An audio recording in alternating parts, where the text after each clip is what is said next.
السلام عليكم ورحمة الله تعالى وبركاته داوديال وبولموج ميديا وقبرتي halkan idin kusoo gudbiyo wararkii warbixinada ka dhacay dunida kuwooda ugu xiisaha waxaan wada maanta oo taariikhdu tahay 12 bishii 2020 idin soo gudbinayna Cabdiqaasim Salaad Xasan oo ah madaxweynihii hore ee dalka Soomaaliya ayaa ugu baaqay shacabka inay la shaqeeyaan dawladda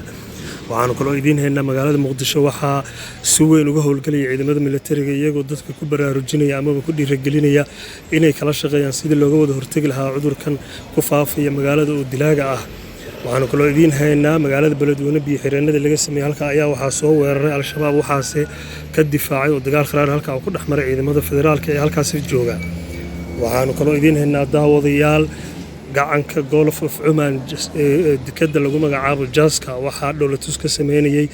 maraakiib dagaal oo leedahay dalkaas Iran waxa hadaba mid kamid ah maraakiibta dagaalka gantaalay uu ridayay oo la haleelay dooniyihii yaraa oo iyaga la shaqeynayay caawiyaashu waxa kuwaas oo ay saxaafaddu ku macnaysay xabad saaxiibtinimo Al Jazeera iyo Al Arabiya ayaa waxa ay ku macneeyeen inay tahay xabad saaxiibtinimo oo dhaxmartay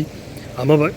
gantaal ka fakaday markabka oo si khaldan ugu dhacay ayay yiraahdeen dooniyihii isaga caawinayay waxaanu kaloo idin haynaa daawadayaal waa Bolimoog Media intaan u guda galin fadlan channelka subscribe saar waxaan idin haynaa dagaaladii ka socday Liibiya oo si kharaaraanaya General Haftar oo rogaal celin ku soo sameeyay oo aad moodid inuu dib ka soo xigeysto waxaan kaloo idin haynaa Ciraaq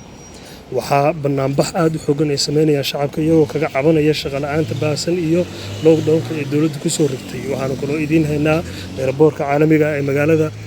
Manila ee dalkaasi Philippines in dib loo furay iyadoo ay Philippines ay noqonayso dalkii ugu horeeyay ee lockdownka ka qaada diyaaradaha